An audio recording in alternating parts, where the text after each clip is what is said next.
നമ്മുടെ plastic surgery O പിയിൽ വളരെയധികം സ്ത്രീകൾ വയറ് ചാടി വരാറുണ്ട്.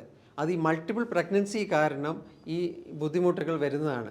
അപ്പോൾ ഈ എക്സസ് ഫാറ്റും ഈ വയറൊക്കെ നമുക്ക് പ്ലാസ്റ്റിക് സർജറി വഴി അബ്ഡോമിനോപ്ലാസ്റ്റി അല്ലെങ്കിൽ ടമ്മി ടക്ക് ചെയ്ത് നല്ല ഷേപ്പാക്കി കൊടുക്കുന്നുള്ളൊരു പ്രൊസീജിയറാണ് അബ്ഡോമിനോപ്ലാസ്റ്റി എന്ന് പറയുമ്പോൾ.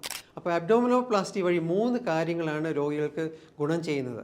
ഒന്ന്, പൊക്കിളിൽ തൊട്ട് അടിവയറ്റിലുള്ള ആ വര വരെ അത്രയും ഭാഗം നമ്മൾ റിമൂവ് ചെയ്യുമ്പോൾ ആ സൈഡ് വ്യൂ നമ്മൾ നോക്കുമ്പോൾ നല്ലൊരു ഷേപ്പ്, ഫ്ലാറ്റ് ഷേപ്പ്, ഏകദേശം പഴയ രൂപത്തിലേക്ക് നമുക്ക് ആക്കാൻ സാധിക്കും. രണ്ടാമത്തെ എന്ന് പറഞ്ഞാൽ ഈ നടുക്ക് റെക്ടസ്, നമ്മൾ 6 പാക്ക് എന്നുള്ള മസിൽ ഉണ്ടല്ലോ ചേർന്നിരിക്കുന്നത്, ആ മൾട്ടിപ്പിൾ പ്രഗ്നൻസി കാരണം ഈ മസിൽ അകന്ന് വന്നിട്ട് അതിൻ്റെ ഇടയ്ക്കൂടെ ഹെർണിയേഷൻ ഡെവലപ്പ്, പൂക്കൾ തള്ളി വരികയും അതിന് മുകളിൽ ഹെർണിയ വരാനൊക്കെ സാധ്യതയുണ്ട്. മസിൽ നമ്മൾ നടുക്ക് തുന്നിക്കഴിഞ്ഞാൽ അത് കുറച്ച് കഴിഞ്ഞ് പ്രവർത്തിക്കുമ്പോൾ ഈ നടുവേദന കുറയുകയും ആ ബാക്കിലെ ആ കർവച്ചർ കുറയുകയും ഒക്കെ അതിന് ഹെൽപ്പ് ചെയ്യും.